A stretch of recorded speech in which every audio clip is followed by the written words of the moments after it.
Bueno, hoy día hablar sobre el principio de generación de tensión eléctrica, un generador monofásico. Bueno, en primer lugar, vamos a hablar acerca de la ley de Faraday. ¿Qué es la ley de Faraday? La ley de Faraday, o hay también la otra contraria que es la ley de Lenz, al realizar movimiento de un imán a través de la bobina, hay una variación en el campo magnético o una variación en el flujo magnético de la bobina en un determinado periodo de tiempo, lo que genera un voltaje. Y este voltaje se le llama voltaje inducido, ya que está inducido gracias a un externo, ¿no? Como acá nos indica, este imán, acá voy a poner esto para dibujar, este imán genera un campo, y este campo va de acá a acá, y así va así, del norte a sur. Entonces, este campo, al entrar en contacto en una bobina, esta es una bobina es así, ¿no? Son varias espiras. Entonces, al entrar el imán, se va generando un voltaje. ¿Ya? Esas cositas es como que un indicador de generador de voltaje.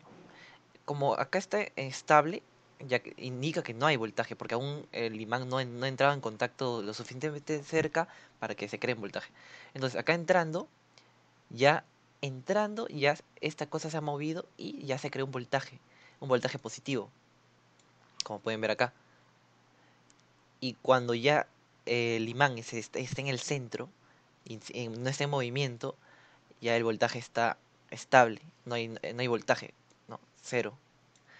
Y una vez sacado de nuevo, como lo está sacando, es la parte negativa, ¿no? Eh, Esto se da en un periodo de tiempo uno, ¿no? En un periodo de tiempo determinado, y va a depender de la cantidad de movimiento que hagas. Ahorita voy a poner una simulación para que se entienda mejor.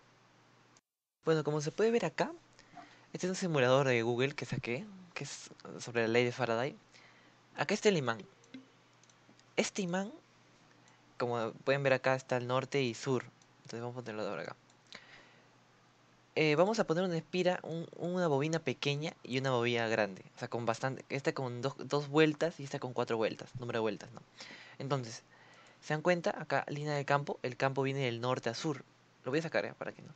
Entonces, acercando, se dan cuenta que crea un voltaje positivo. Al entrar, positivo. Que viene a ser este. Es al entrar. Y ahorita está estable. Y se dan cuenta que cuando entra crea un brillo, o sea, hay un voltaje que hace que prende el foco. Entonces, al sacarlo, crea otro voltaje y negativo, lo cual es este. Y si yo lo muevo rápido, ¿se dan cuenta? Hay una alta variación respecto al tiempo. O sea, el tiempo también, si hay por eso la fórmula es esta, pues la que te indica que es el número de vueltas por la variación del campo magnético entre la variación del tiempo.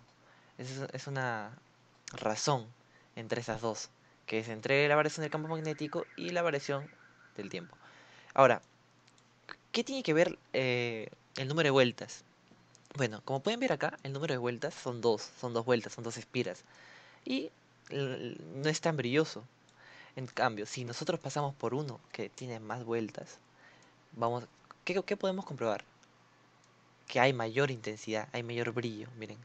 Entonces, si tú lo pasas, hay mayor. Se comprueba que la cantidad de vueltas y también la variación del flujo, o sea, qué tan rápido mueve el flujo, qué tan rápidos hay una variación de flujo, se podría decir. Porque yo estoy moviendo el flujo rápido. Así fue. Entonces, se puede comprobar eso. Que... Ahora, hablando de la ley de Lenz, indica que el voltaje inducido es igual a eh, el número de vueltas, o sea, la misma fórmula que le daré de Faraday, el campo, pero en negativo. ¿Por qué en negativo? Porque cuando tenemos una espira, cuando entra el imán entra, N y sur entra, se crea un voltaje en positivo, ¿no? Y la intensidad para allá. En cambio, cuando el voltaje sale, la intensidad se va para allá. Y esta intensidad es negativa, porque está polarizada inversamente, se podría decir. Entonces, la fórmula es esta, que viene a ser esta parte, ¿no? Y con ambas leyes se cumple el voltaje o la corriente alterna. Vamos a hablar sobre ahora generadores. Las tensiones alternas se obtienen por inducción en los generadores, por lo cual se tiene dos alternativas. El movimiento de bobinas, que estas bobinas se muevan, o el movimiento de imanes. De estos dos tipos de fenómenos de inducción, la inducción por movimiento y la inducción por reposo. Ok. En este caso vamos a hablar sobre el movimiento del propio imán y la inducción por el movimiento. Bueno, entrando más en este motor es un motor, se podría decir, monofásico. Ok.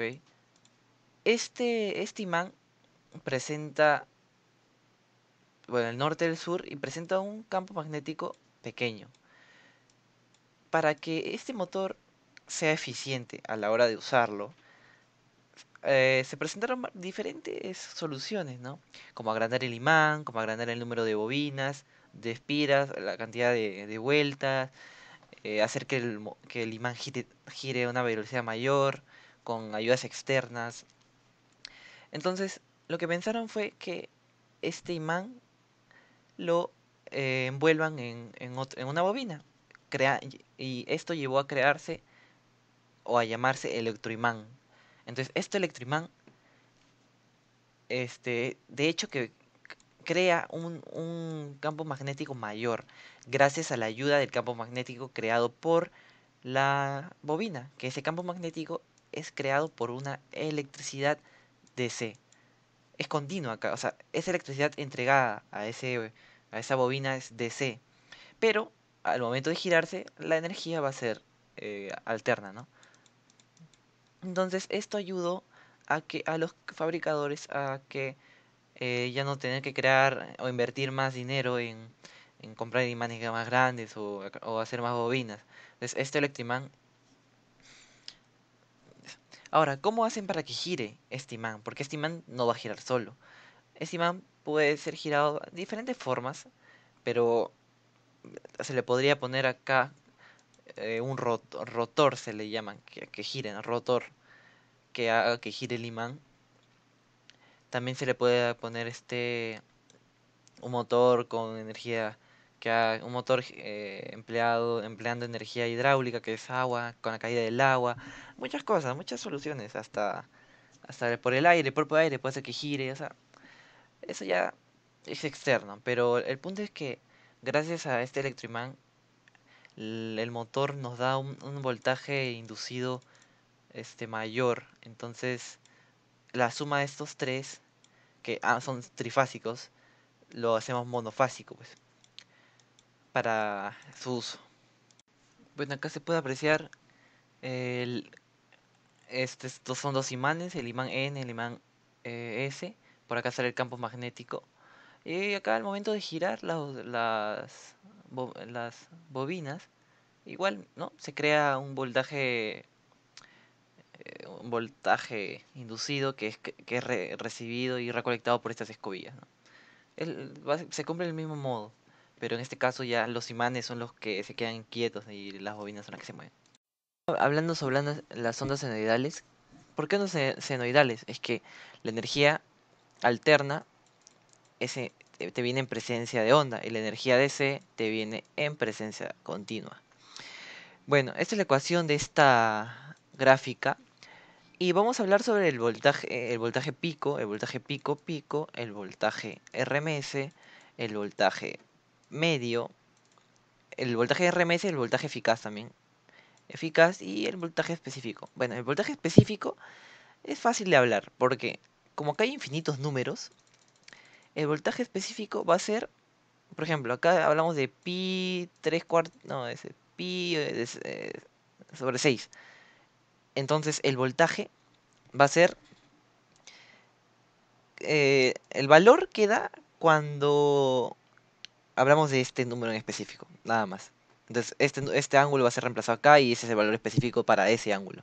Igual para otro y para todos. El voltaje medio, el voltaje medio, si es que hablamos de una onda completa, va a ser cero. Porque si tú sumas todo esto y sumas todo esto, son iguales. Entonces, la suma de estos dos es cero. Por eso, el voltaje medio es tomado a la mitad, en media onda. Entonces, este voltaje medio es lo podemos hacer tomar, es lo que el área, ¿no es cierto? Y esta área puede ser calculada por una integral o, bueno, por un integral. Eso lo vamos a ver, eso es más adelante. Ahorita solo estamos explicando la teoría, ¿no? Y el voltaje RMS se puede decir que se toma los valores de cada valor de este, valor de este y valor de ese, es un ejemplo, y lo elevamos al cuadrado. Entonces, esos valores son los valores eficaces. Para entenderlo mejor, el valor eficaz, pues, se puede ver cuando tú usas el multímetro. Usas el voltímetro y lo pones. Y ese valor que te sale en la pantalla es el valor RMS. El valor RMS influye en el valor pico. El valor pico es el valor máximo que puede tomar o la amplitud máxima. Entonces, ese valor pico es igual al valor RMS por raíz de 2. Entonces, acá por ejemplo, nosotros usamos un voltaje RMS que es el 220 voltios en AC. Entonces, este es el valor que nosotros usamos, ¿no? Entonces, ¿y cuál es el valor pico? El valor pico es la multiplicación, pues, de este valor por raíz de 2, que viene a ser 311, ¿no? Y bueno, eso sería todo para esa parte. Igual cualquier cosa que haya dicho mal me lo pueden decir y así para corregirlo